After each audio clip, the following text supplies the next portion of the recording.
Bəlkə bilmir necə qəm çəkmişəm əsrətlə yolunda. Bəlkə bilmir onu sevmək olmadan da çətindir. Denə bilsin bişarə aşiqiyəm rəsmi elimdə. De ki bilsin məni sənsiz yaşadan məhəbbətindir. Ağlımda qalan, məni məndən alan, fikrimdə qalan təkcə qadınsan. Qəlbimdəki sən, ruhumdakı sən, bunu bil həvəsim yox nəfəsimsən. Ağlımda qalan, məni məndən alan, fikrimdə qalan təkcə qadınsan. Qəlbimdəki sən, ruhumdakı sən, bunu bil həvəsim yox nəfəsimsən.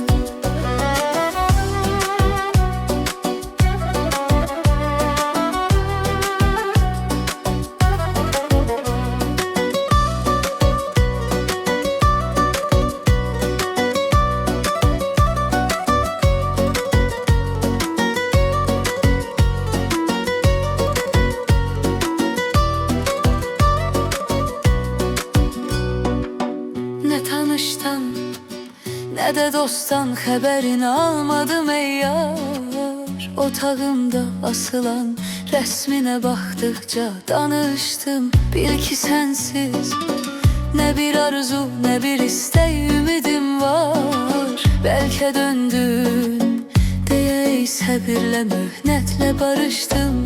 Ağlımda qalan, məni məndən alan, fikrimdə qalan təkcə qadınsan.